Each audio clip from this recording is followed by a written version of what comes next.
أعوذ بالله من الشيطان الرجيم. بسم الله الرحمن الرحيم.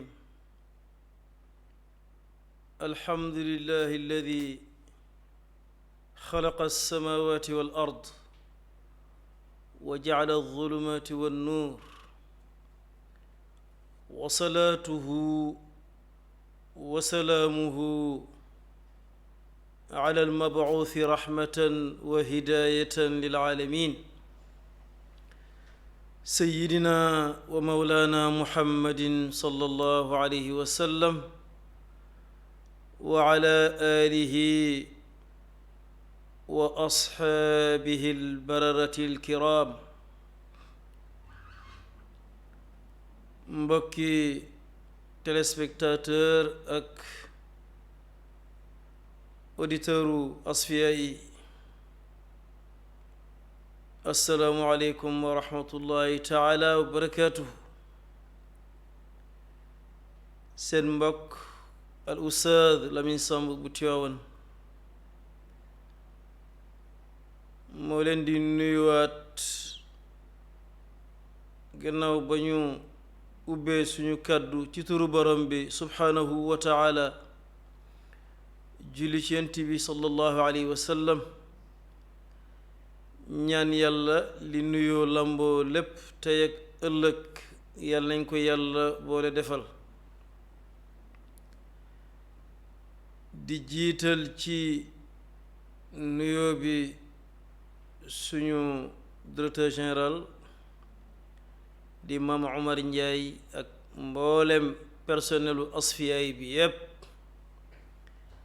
ak mboolem soppe Asfiyahi yépp, di jaarale suñu nuyoog suñu ziyaar ci moom ci suñu xalifa, suñu baay, suñu sëriñ alxalifatul aam li taifati tijaniya, adaama allahu baqaahu maqrunan bi sixati wasalaamati walaafiya. di jaarale suñu nuyoog suñu ziyaara ci suñu directeur général bi ca suñu sëriñ, suñu waajur sëriñ Babacar Sy Mansour, di ko ñaanal yàlla na fi yàgg te mu ànd ak wér ak fekke mboolem li nga xam ni moom la sumb walla moom la naal ci kër maamam Sidi Haj Malik. yàlla lépp sotti ci kanamam mook mboolem rakkam yi topp ci ginnaawam yépp ak mboolem lu maam Sidi Haj Malik jaboote.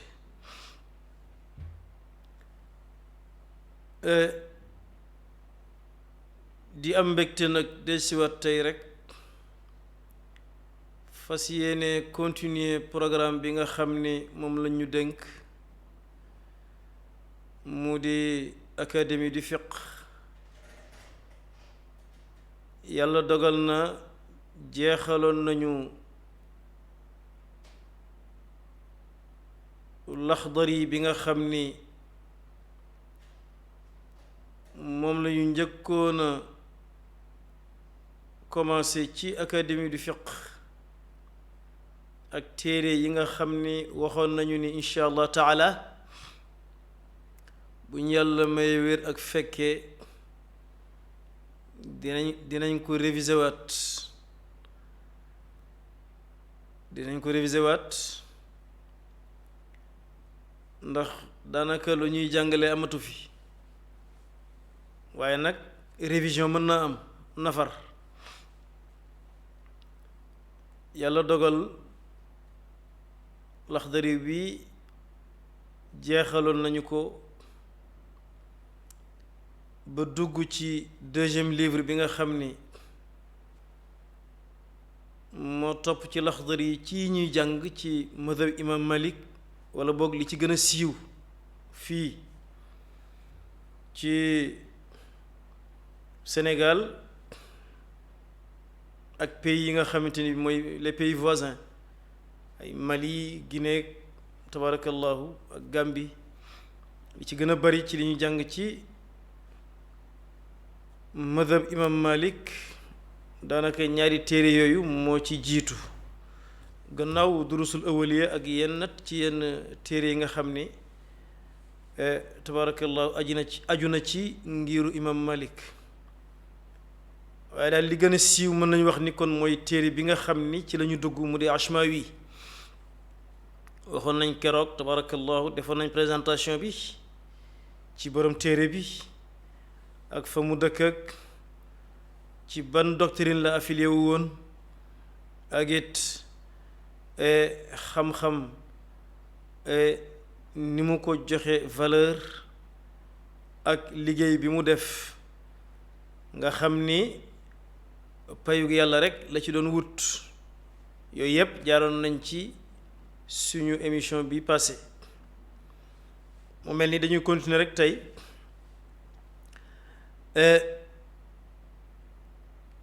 chapitre bu njëkk bi nga xam ni moom la ñuy njëkk nafaraat ci téere bi ñu tuddee Ashmawi bi nag moom ñaari dafa am habitude bu jeexalee benn chapitre bala muy dugg ci beneen chapitre dafay ñaanal yàlla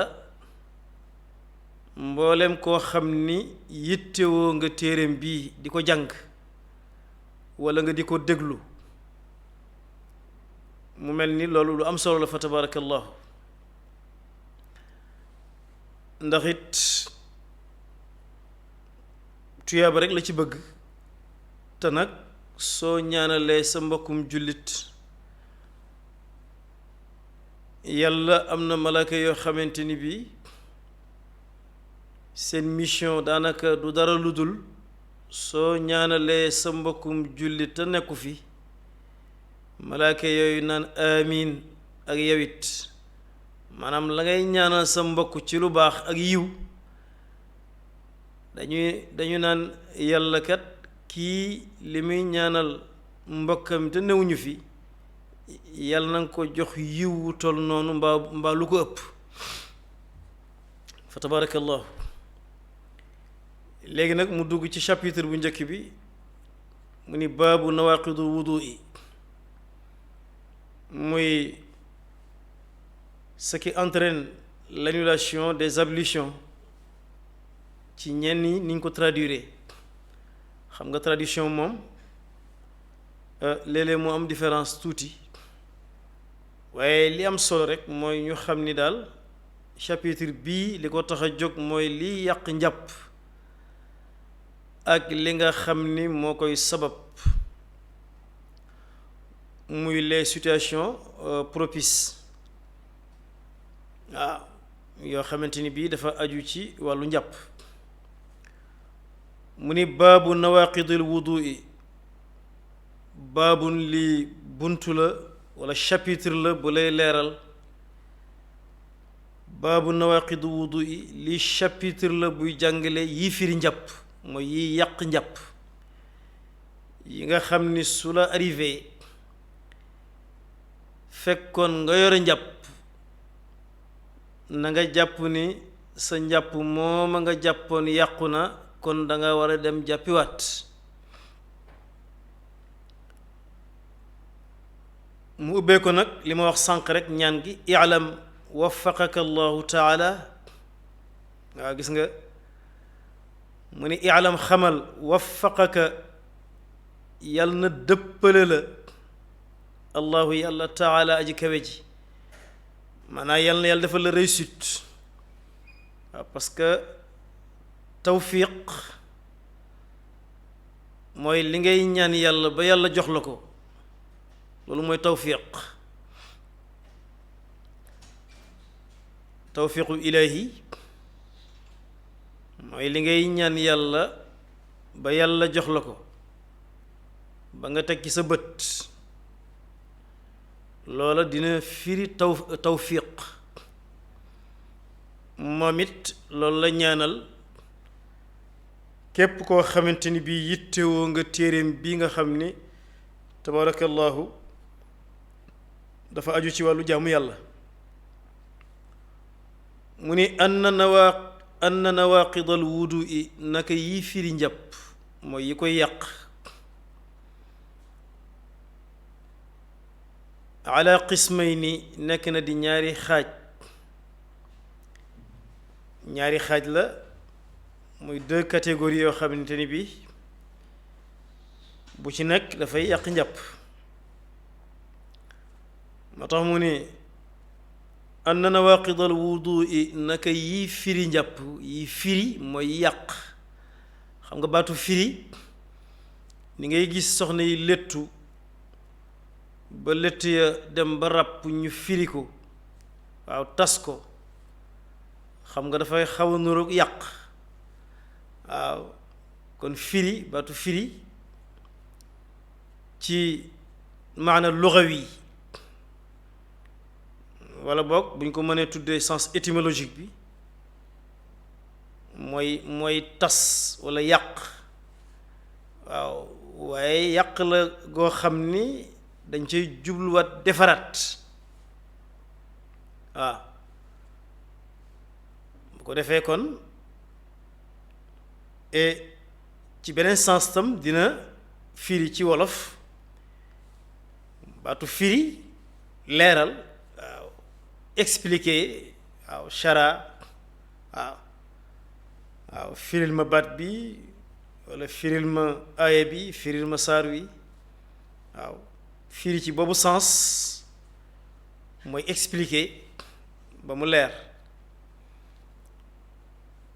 tabarakallahu kon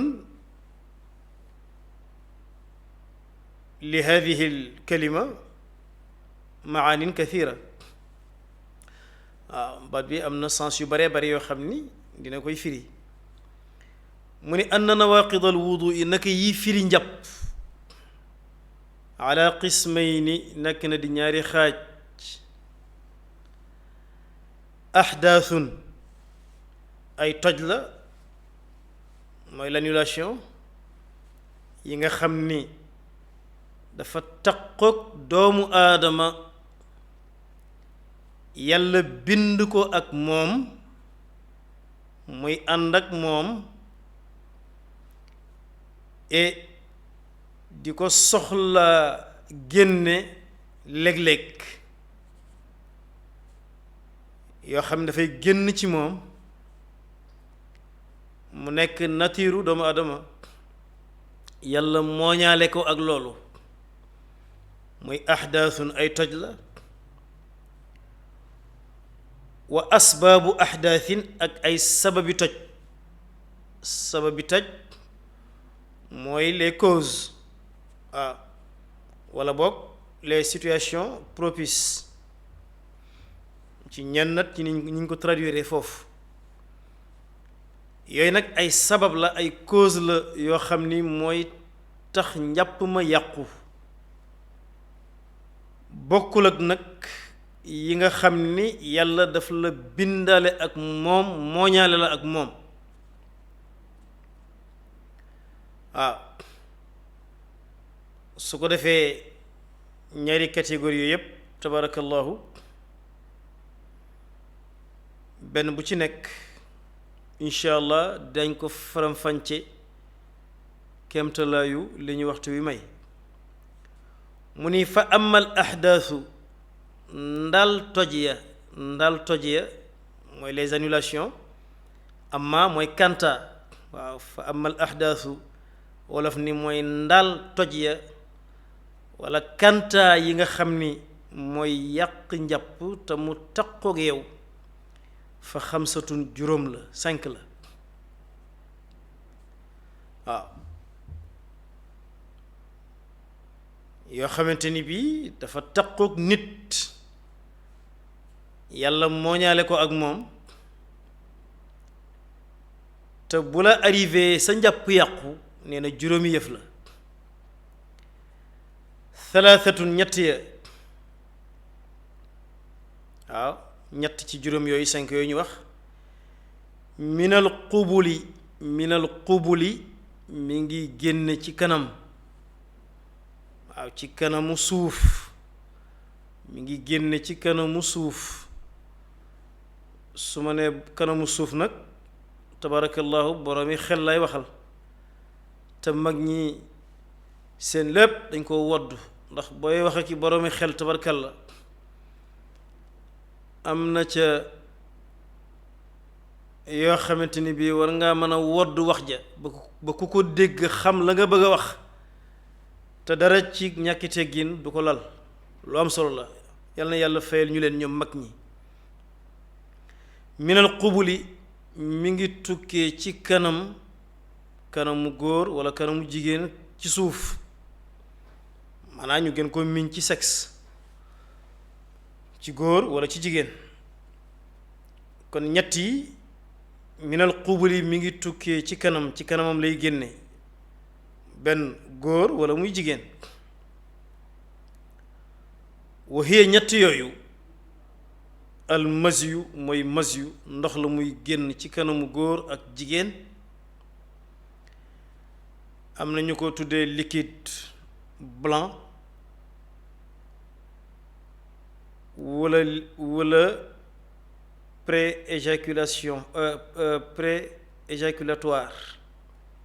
waaw pré-éjaculatoire am na ñu ko traduire noonu ndox la moo xam ne dafay weex waaye dafay oyof bu dee mani nag moo ko gën a diis mani mooy sperme waaw moom la yàlla wax ci alquran ci ayat yu bari alam yakun nutfatan min maniyin tumna ci ñuy jàng warsh wala min maniyin yumna ci ñuy jàng xafs waaw kooku su génnee ci góor wala ci jigéen fekkoon mu yore njàpp na xam ni njàppam yàqu na waaye moom cangaayal farata du ca war maanaam bu la dalee doo sangu cangaayu farata muy góor ko muy jigéen waaye nag dangay raxas sa awra lépp bu dee góor la bu dee jigéen tam mu raxas kanamam ba mu set waaw mu raxas kanamu suufam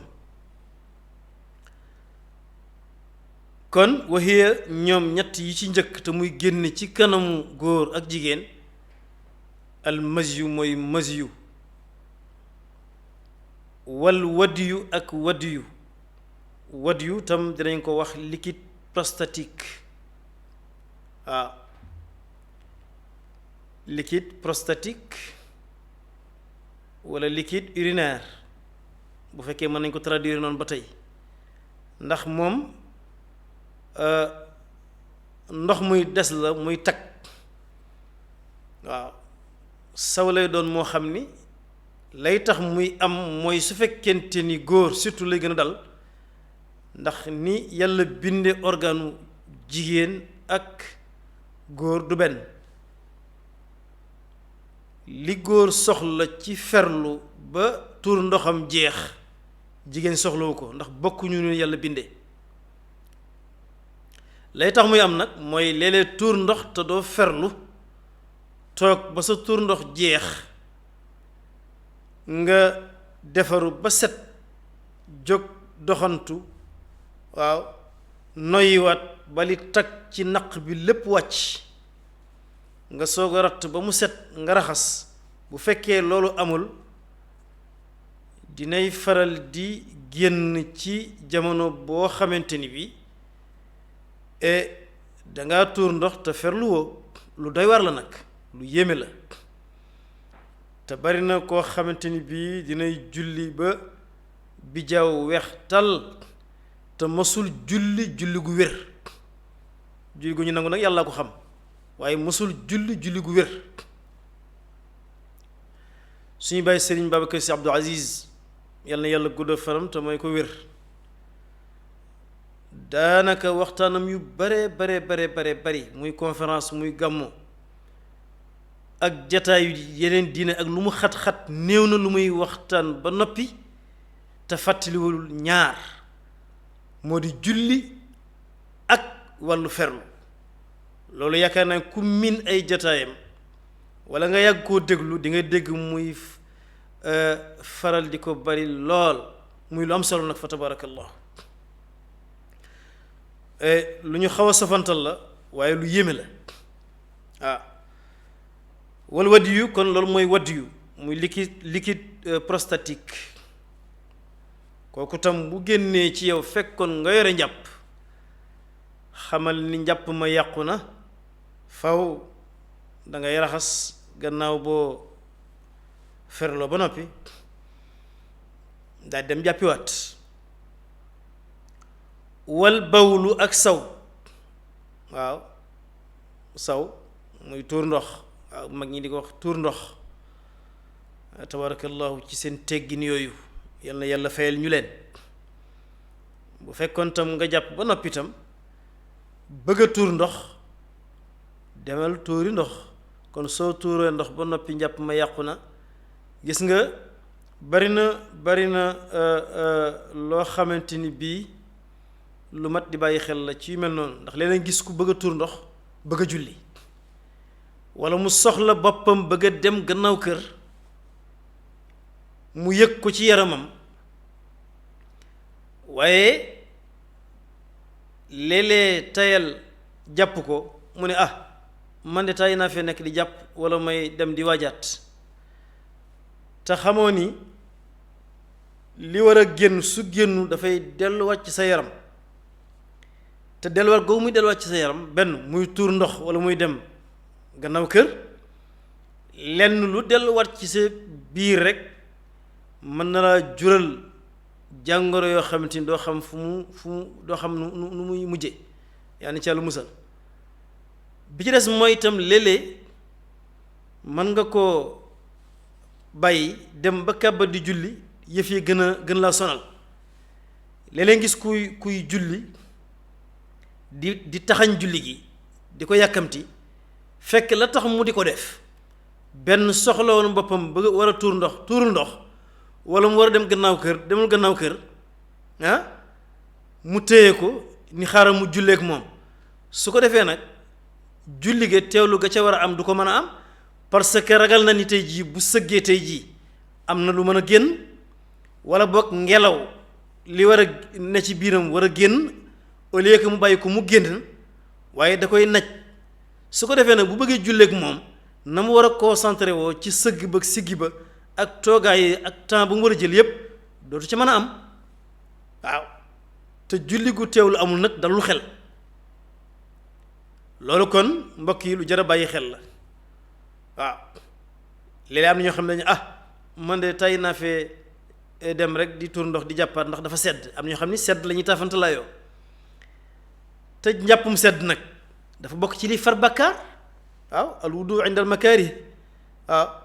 jamonoy sedd waaye néew ñu nag nga ragal sedd walla nga amee jàngoro joo xam ni boo laalee ndox mu sedd mën na yokk sa jàngoro déedéet waxuñu loolu waaye soo ko mënee def te du la wàññi dara nga dem jàppiwaat waaye tayal àndul ak jaamu yàlla te léeg-léeg mu am ñu mu dal kon daal li gën a wóor mooy soo demee ba yëg ni am na lu war a génn ci yow te su génnul tey jii boo demee di julli mën na laa xañ teewlu ga nga war a am kon la gën a wóor mooy nga génne ko dem jàppi ñëwaat soog a mën a julli sa xel mën a dal nga julli gu teey kon yooyu mooy ñett yi nga xam ne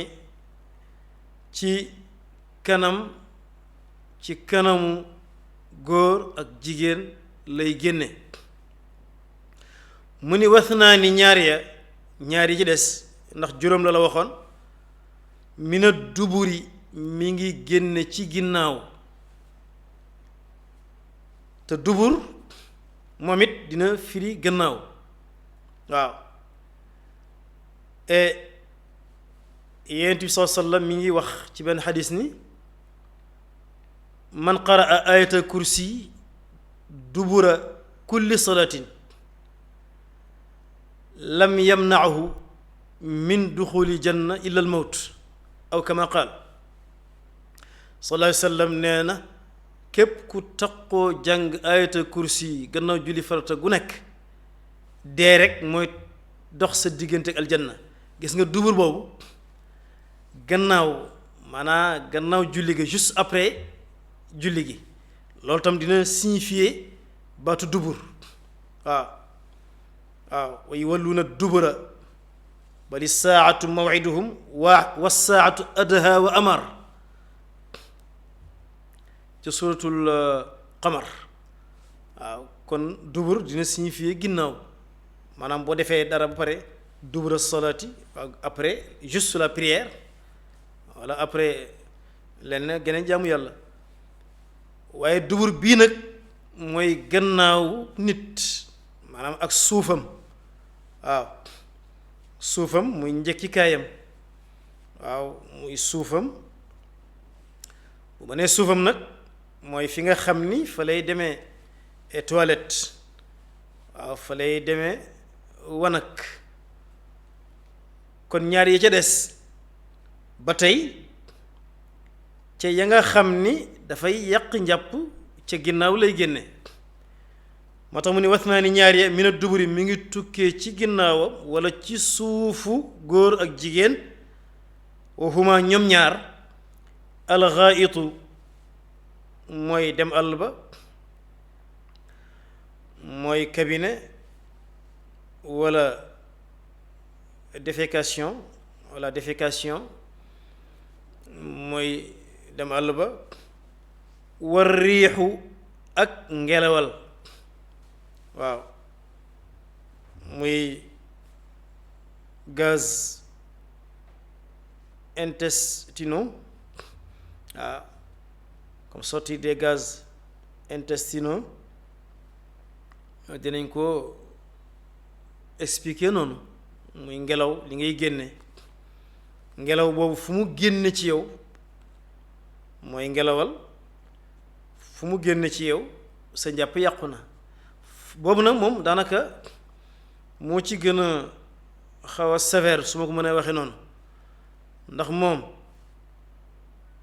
suñu ko déggee maanaam bu fekkee dafa baatu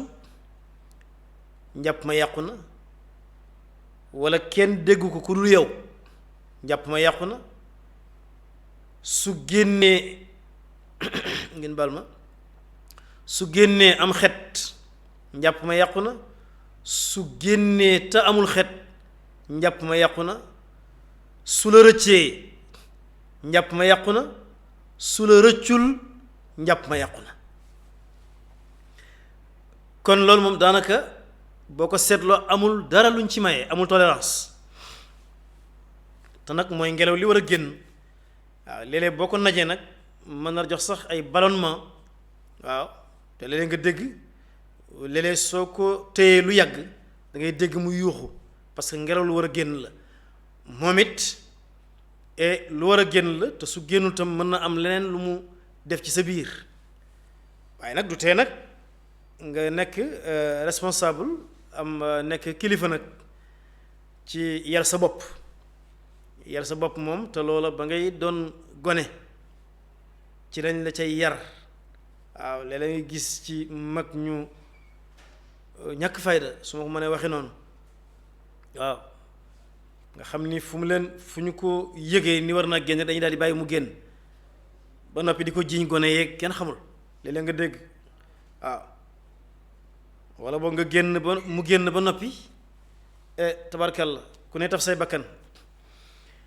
bu ko defee yépp nag dañ la ciy yar ba ngay gone waaw yar la ci ba mu bañ laa dal ndax it am na yoo xam ni càggante rek la ak topp sa bakkan kon moo tax mu ni was naa ni ñaar ya mina duburi mi ngi génn ci ginnaaw ci suuf wa huma ñoom ñaar alxaayitu mooy cabinet walla dem àll ba ci ni yenn ci niñ koy firee war riixu ak ngelawal yooyu mooy ahdaaf yi mooy yi nga xam ni mooy yàq njàpp te mu taqoog doomu aadama yàlla bind ko ak moom mu ni wa amma asbaabul ahdaafi ndaal sabab yi toj ya wala kanta les situations propices muy asbaabul ahdaaf muy sabab yi nga xam ni dafay yàq njàpp waaye nag dañu koy sabab maanaam sabab moo fay jiitu njàpp ma di soog a yàqu mu ni moom bi ci njëkk fan nawmu mooy nelaw day yàq njàpp waaye nag tabarakallahu mu nekk nelaw yoo xamante ni bii du yépp mooy yàq njàpp moo tax mu ni fan nawmu nelaw wa huwa moom nelaw ala arbaati aqsaamin nekk na di ñeenti xaaj waaw 4 parties la wala catégorie ba tey nelaw kon nga dégg ci du nelaw yépp mooy yàq njàpp mu ni tawilun nelaw yu gudd yaani nawmun tawilun muhadaf mubtada ba ci wàllu grammaire tawilun nelaw yu gudd thaqilun ba noppi diis yanqudu dafay firi al wudu a njàpp maanaam dafay yàq njàpp waaw nelaw yu gudd ba noppi diis waaw muy sommeil court profond waaw nelaw yu gudd diis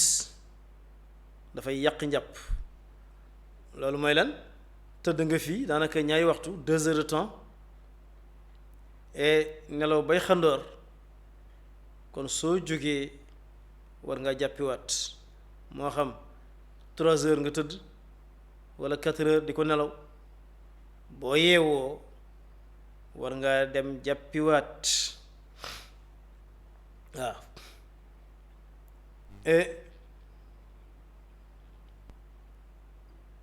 mu mel ni fan naw mu nelaw mu ni tawilun nelaw yu gudd thaqilun ba noppi diis yanqudu dafay firi alwudu a njàpp mu ni qasirun nelaw yu gàtt ba noppi thaqilun di aji diis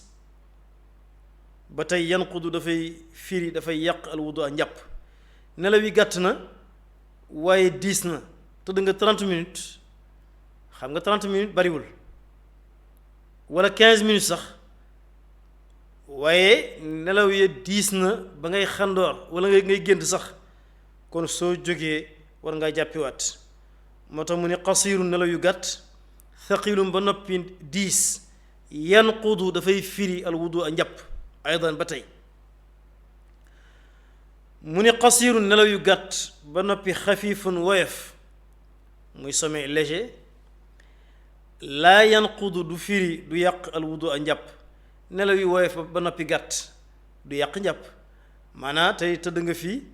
30 minutes yoo xamante ni bi dangaa gëmm rek waaye ku wax yaa ngi koy dégg waaw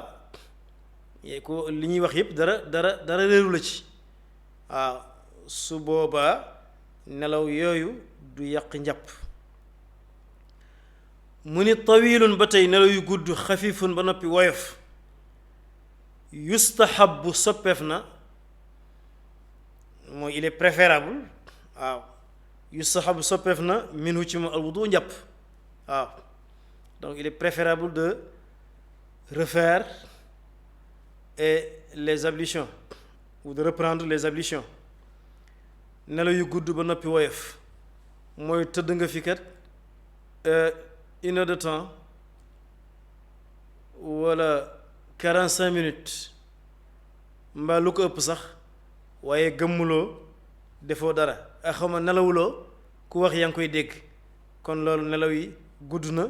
waaye woyof na tabarakallahu kon yooyu moo aju ci wàllu nelaw yi nga xam ni dafay yàq njàpp ak yi nga xam ni du ko yàq léegi ba tey ci cause wala boog situation propice yi ngi waxoon muy yi nga xam ni mooy causer njàpp mu yàqu mu ni wa minal asbaabi bokk na ca sabab ya allati ya nga xam ni tanqudu dafay firi alwudu a njàpp zawalul aqli mooy dañu xel waaw maanaa ku xelam muuru waaw xel mu muuru bil junuuni ci ndof waaw ci ndof wala bokk wàllu say waaw muy épilepsie def na bu ma juumul ci baat bi bil junuuni ci saddum jinne danañ ko firi itam saddum jinne waaw kooku it bu la dalee fekkoon nga yore njàpp soo demee ba sa xel dellusiwaat war ngaa dem jàppiwaat wal irmaau ak xëm muy évanouissement xëm bu fekkoon nga yore njàpp nga dugg ci mbooloo walla fuul ñu tànc la am na ñoo xam ni supporté wu ñu fuul walla mbooloo mu bari nga xëm bañ lay sotti ndox nga dem ba xaw a perdre connaissance noonu soo demee ba sa xel dellusiwaat war nga jàppaat wa sukuru ak mandi muy ivresse waaw mandi moo xam li nga naan sàngara la walla muy leneen nga dem ba teqali ko sa xel bu sa xel dellusiwaatee itam nga dem ba lucide war ngaa dem nga jàppiwaat kooku yooyu yépp ci cause yi la bokk mu ni ba tey wa yanqudu dana firi al wudu a njàpp dana yàq njàpp biir riddati ci murtat mooy génn ci lislaam yàlla ñu ci yàlla musal muy l'apostasie waaw l'apostasie mooy riddatu génn ci diine lislaam yàlla ñu ci yàlla musal kooku it bu fekkoon nga yore njàpp dangaa dem boo dellusiwaatee tuub ñëwaat dangaa war dem nga jàppiwaat wa bi shakki ak ci sikki sàkka ndax fil xadati ci toj maanaam ci ndax njàpp mi yàqu na am déet am nga njàpp mais yaa ngi dute ni est-ce que sama njàpp yàqu na walla déet kooku tam dafay yàq njàpp su la arrivé danga dem nga jàppiwaat mu ni wa dana yàq njàpp ba tey bi massi zakari ci laal awra muy góor al muttasili bi nga xam dafa jokkoo bi baatini kaffi ci biir tenq mooy ci biir póom waaw ci póom bi waaw loxo góor bu fekkee póom bi moo laal awram su boobaa njàppam dafay yàqu waaw aw bi baatini asaabii walla ci biir baaraam waaw walla ci biir baaraam bu fekkente ni cati baaraam yi moo ko laal su boobaa njàpp mi dafay yàqu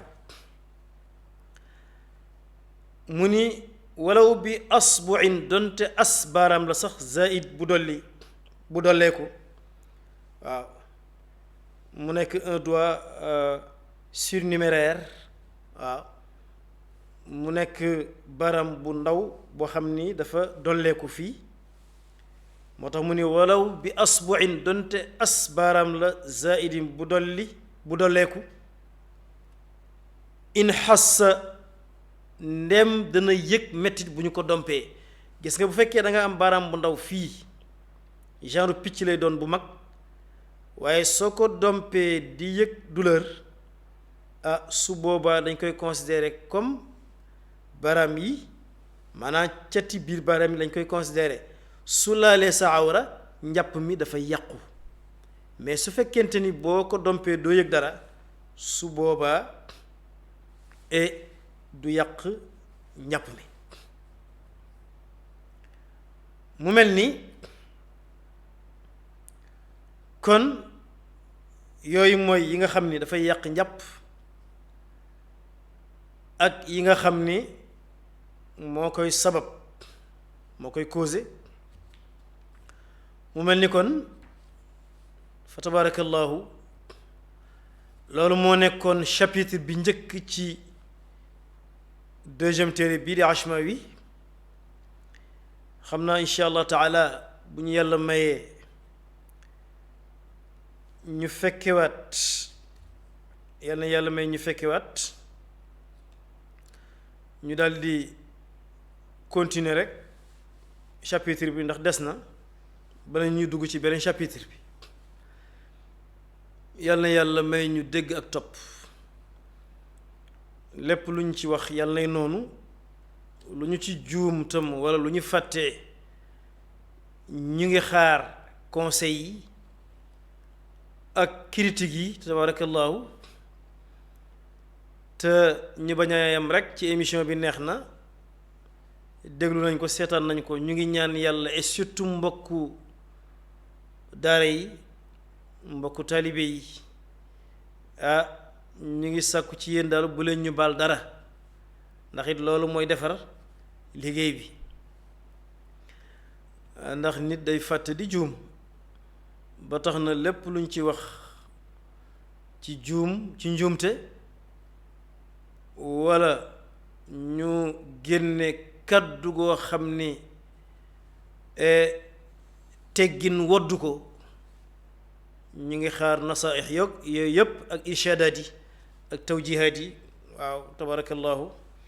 di ko sakku ci yéen ngeen baal ñu xaq yal na yàlla dafa ñu tawfiq ak taysiir wassalaamu aleykum wa rahmatullahi taala wa barakaatuhu